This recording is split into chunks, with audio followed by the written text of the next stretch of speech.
Hello दोस्तों, welcome back to my YouTube channel. आज हम बात करेंगे न्यू लेबर कोड्स के बारे में, जो कि काफ़ी ज़्यादा अभी चर्चा का विषय बना हुआ है, डेफिनेशन ऑफ वेजेस को लेके। तो इसी के बारे में हम आज बात करेंगे।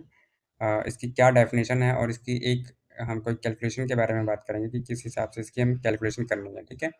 तो सबसे पहले हम तो जान लेते हैं कि जो अब वेजेस की जो डेफिनेशन होगी वो हर एक सेक्शन हर जितने भी हमारे पास अभी लेबर कोड जितने भी हमारे लेबर के वो चल रहे हैं, पीएफ हो, ईएसआईसी हो, पेमेंट ऑफ वेजेस हो, मिनिमम ऑफ वेजेस हो, तो ये सब में अब वेजेस का जो डेफिनेशन होगा वो सेम हो जाएगा। कहीं पे भी आपको अब चेंजेस नहीं देखने को मिलेगा। ठीक है, तो सबसे पहले हम बात कर लेते हैं meaning and impact of section 2 definition of wages.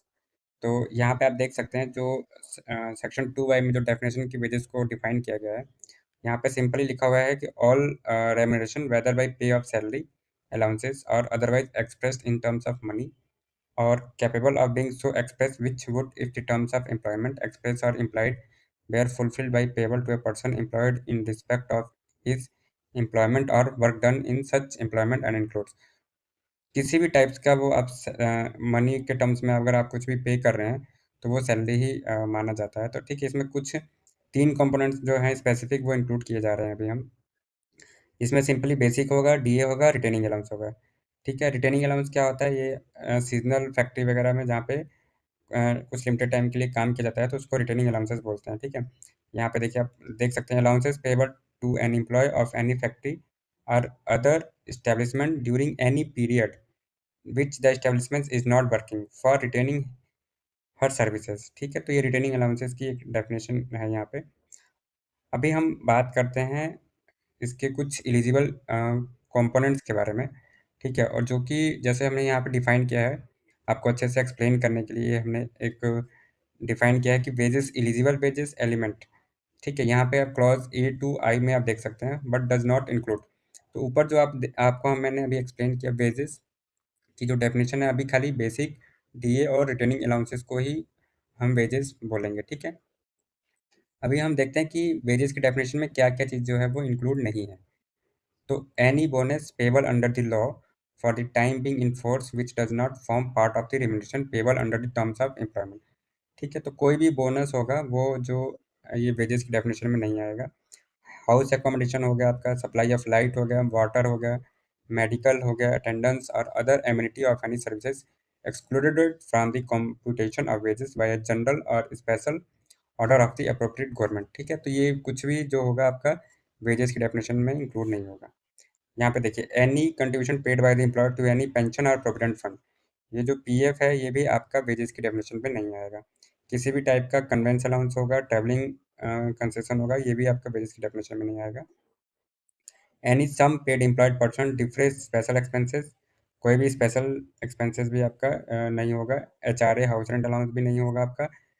ठीक है, यहाँ पे आप देख सकते हैं कमीशन भी नहीं होगा, ओवर टाइम भी नहीं होगा।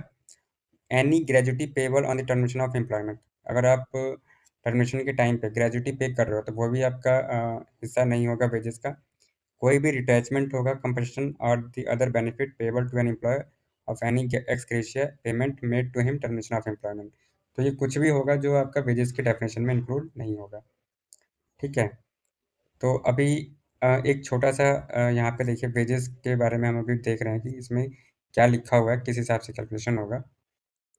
तो सिंपली आप देखिए यहाँ पे लिखा हुआ है provided that for calculating the wages under this clause if payment made by the employer to the employee under clause A to I exceeds one half or such other percent as may be notified by the central government of the all remuneration calculated under this clause, the amount which exceeds such one half or the percent so notified shall be due।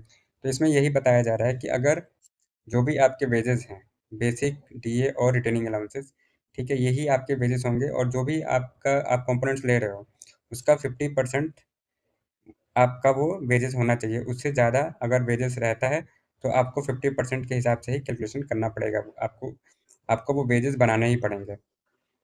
ठीक है, यहाँ पे एक explanation दिया हुआ है छोटा-सा।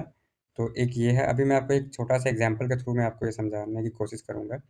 यहाँ पे आप देखिए अ, यहाँ पे हमने 33,000 की हमने टोटल रेम्युनरेशन जो है हमने ली हुई है। ठीक है, हमने उसका बेसिक रख दिया है, हमने उसका डीए 15,000 टोटल मिला के 15,000 होता है। स्टैट्यूटरी बोनस हमने एक एग्ज़ाम्पल के तौर पे ले लिया है। कन्वेंस अलाउंस लिया हमने, एचआरए लिया, ओवरटाइम लिया, एम्प्लॉयर पीएफ लिया और टोटल रिम्यूनरेशन 33,000। ठीक है, यहाँ पे आप देख सकते हो जो 33 टोटल रिम्यूनरेशन का 33,000 है, इसकी जो बेसिक और डीए का 50% होना चाहिए। ठीक है, बट यहाँ पे अगर आप देखेंगे तो ये 15,000 ही हो रहा है। ठीक है, तो अभी हमें यहाँ पे आप देख सकते हैं कैलकुलेशन के हिसाब से जो हमारा टोटल रिम्यूनरेशन है 50% अगर हम करेंगे अपना इस 33,800 का, तो हमारा 50% आएगा 16,900 रुपये।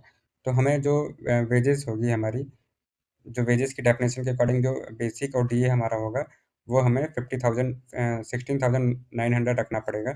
और इसी के अकॉर्डिंग ही आपको अपना पीएफ कैलकुलेशन, इसी के ही कैलकुलेशन पे आपका पीएफ कैलकुलेट होगा, आपका बोनस कैलकुलेट होगा, आपकी लीव इनकैशमेंट कैलकुलेट होगी, आपका ग्रेजुटी भी इसी पे कैलकुलेट होगा।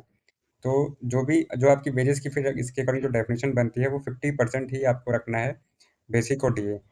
ठीक है, अगर आपने इस पे नहीं रखा है, आपने कोई भी कंपोनेंट रखा है, जैसा कि इस एग्जांपल के आप थ्रू आप देख सकते हैं, अगर आपने नहीं रखा है तो आपको अगर इस हिसाब से रखा है, लेकिन जो आपकी कैलकुलेशन होगी वो बेसिक डीए आपको अपना 16,900 रुपये रखना पड़ेगा। और देन रेस्ट उसके ऊपर आपका बोनस कैलकुलेशन होगा, आपका पीएफ कैलकुलेशन होगा, ग्रेजुटी कैलकुलेशन होगा, लीव इनकैशमेंट कैलकुलेशन होगा आपका इसी पे। ठीक है, तो ये एग्जांपल के थ्रू आप इसको फिर आपका ये कम है तो आपका जो एडेड बैक में अमाउंट जो जाएगा, देखिए यहाँ पे अभी हम माइनस कर रहे हैं, तो जो भी हमारा अमाउंट बच रहा था डीम्ड वेजेस में हमारा, तो उसमें हमारा जो अमाउंट निकल के आ रहा है 1,900 रुपये। तो यहाँ पे हमने क्या किया है, 18,800 माइनस 16,900, तो जो हमारी वेजेस निकल के आएगी सैलरी 16,900 रुपये हमारी जो वेजेस आएगी। ठीक है, तो आपको इसी हिसाब से आपको कैलकुलेशन भी करना है। अभी इसके ऊपर आप देखेंगे तो आपका जो ईएसआईसी कटेगा वो 16,900 पे कटेगा, ना कि आपका अब ग्रॉस सैलरी अगर इसमें कुछ होगी तो उस पे कटेगा। क्योंकि 50% ही रखना है आपको, तो इसमें बेसिक और डीए पे ही आपका और आरए पे ही आपका ईएसआईसी भी कटेगा। तो जो इसकी ईएसआईसी की कैलकुलेशन भी होगी 16,900 रुपये पे होगी। ठीक है, ये आप देख सकते हैं। अगर ये वीडियो आपको अच्छी लगी होगी तो आप ज़रूर लाइक और शेयर और कमेंट करके ज़रूर मुझे बताएँ।